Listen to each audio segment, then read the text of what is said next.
What's going on, everyone? Welcome back to the channel. This is Zach here, bringing you another video. This one, we're going to be taking a look at the series premiere of Book of Boba Fett, Chapter 1, Stranger in a Strange Land. So if you guys haven't seen this episode, pause it, go watch it, come back to this, because this will contain spoilers for the episode. And yeah, I know it's been a little bit since the upload. Walking Dead's been down, been busy with the holiday season, so apologize about the lack of videos. And yeah, we got Walking Dead coming up soon, so subscribe if you like Walking Dead content, because we got a lot of stuff coming up starting in February. And plus, Book of Boba Fett is rearing and ready to go right now. So this episode was actually a really solid start. I know it's a slower episode than probably a lot of people wanted. Star Wars hasn't put out a whole lot of content compared to like Marvel and other stuff the last year or two. So, but I think it's a really strong start. It starts out with Boba in his new chambers that he inherited from taking Jabba's palace. He's in a Bacta tank, or a Bacta tank, I guess is how you say it. Um, and yeah, apparently this is a Bacta tank is going to be more like used than what I thought it was going to. At first, I thought he was just like kind of rejuvenating his wounds from being in the Sarlacc pit, and that is part of the case, but it seems like he's going to be needing it more often. But what I really liked is while he's in the Bacta tank, he's having flashbacks, and it seems like that's going to be a thing. So you get to see Camino for a second, which I really liked, even though, spoiler warning if you haven't seen Bad Batch, but Camino is destroyed after Order 66 in the Bad Batch, we find out. And then we also get the little flashback of after the scene from Attack of the Clones where Boba's picking up Jango's helmet after Jango's decapitated by Mace Windu. And yeah, then he has more flashbacks to him inside the Sarlacc pit, and it's basically him using his wits and skills and his suit to get out, and he crawls out of the sand and then passes out, and we find out that the Jawas take his armor, which I can't remember what was his name in season 2 of Mandalorian. The guy that that Mandalorian ended up taking the armor from, said he got it from the Jawas, which we see that kind of play out here. Then we see the Tusken Raiders, aka the Sand People. Basically, they see him there, they round him up, they attach him to one of their bison creatures and haul him in. And they tie him up, and there's another prisoner over there. But basically, he's tied up there, and he gets the opportunity to try to escape, and one of the little lizard dog looking creatures is watching him. Well, he ends up getting out, and tells the other guy, "Hey, I can untie your shackles," and he starts making a lot of noises, so he gets attacked. Well, he overpowers one of the kid Tusken Raiders and ends up like not whacking him because the kid's scared, and he tries to run off. He gets in a 1v1 match with one of the Tusken leaders, and I guess he basically gets his ass whooped. He's tired, he's drained, doesn't have much like nutrition, and he gets his ass whooped, and he gets tied back up.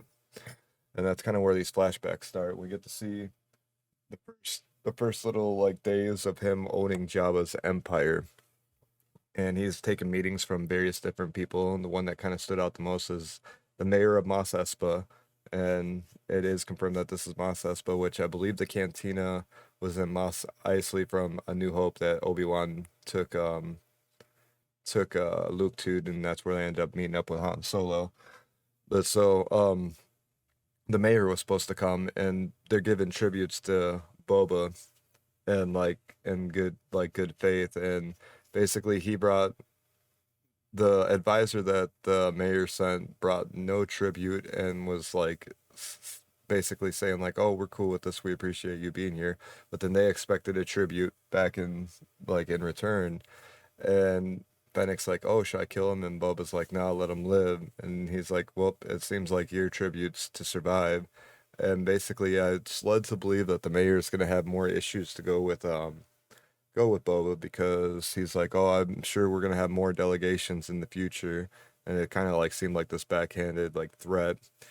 And and they start parading through well, not parading, but two of the Gamorreans that I believe it could have been the same Gamorreans we seen in episode 6, but two of the Gamorrean guards end up pledging loyalty to Boba, and Fennec's like, "This is a bad idea." But when they're at the cantina that's inside Mos Espa, he's talking with the lead of that, just basically letting them know like, "Hey, I'm the new crime lord," and yeah, so your business, I intend your business to still thrive over my outlook or whatever. And they're like, all right, that's cool and all that stuff. And it seemed, I don't know, something seems weird about her, but so like that seemed to go fine. So maybe she's not anyone, but it was a little weird. But then as soon as they leave, they get attacked by these people with red shields. Now I'm not sure if it's like Crimson Dawn or if it's like some governments, like maybe it's the mayor's people or what, but they take a pretty good beating. But the Gamorreans help give an opening. Fennec and Boba do their thing, and Boba blows one of them off the wall, and Fennec chases after him. He's like, "Hey, I need one of them alive," and he tells the Gamorreans to get him back to his Bacta tank. So like she ends up being able to like pin them down, and she eliminates one of them, and she gets, presumably we think she gets the other one. That's where it lets off, but we get more flashbacks as he's in the Bacta tank again, back to tank, and that child Tusken Raider that he spared is taking him somewhere, and they see like this gang like take this house. They put some spray paint up on it, and I guess they like probably take all the valuables out of someone's house there. It kind of looks like Luke's house and like Anakin's, where Anakin's mom lived before then. And they put this JL looking spray up on the walls of where they went. Anyways, the kid gets them to start digging for these like pods, these fruits that have water in them. And he cracks one open and he starts drinking. She's like, no. And he's like, hey, I'm thirsty. I need water. Well, they fall asleep, and him and the other guy are digging. And he's like, hey, we could get out of here. You shouldn't have sounded those people. Well, the dude's digging. All of a sudden, he notices something weird. And this like 4 arms, like 6 total limbs, dragon creature like comes out of the sand, and there's this crazy fight sequence where like basically the other aliens get pummeled. Boba's doing a little bit but also getting pummeled. The kid stabs him, the dog bites him, and like Boba ends up being able to use the chain to choke out the I'm gonna call it a dragon for now. I thought maybe it could be a crate dragon, but I looked those up, and no, it's not a crate dragon. But yeah, so the kid's like, holy crap, he just killed that. So the kid takes Boba, the dog, and the head of the creature back.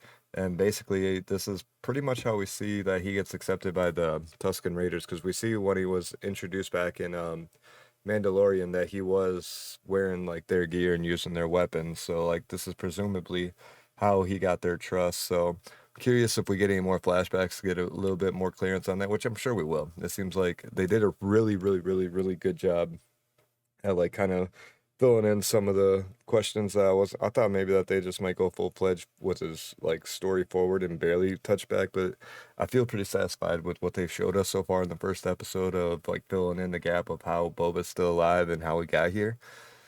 And yeah, it was really cool. It's really interesting creature. I'm really excited to see where it's going. It's not like the craziest opening episode. I'll give it a solid like seven, between 7 and 8 out of 10.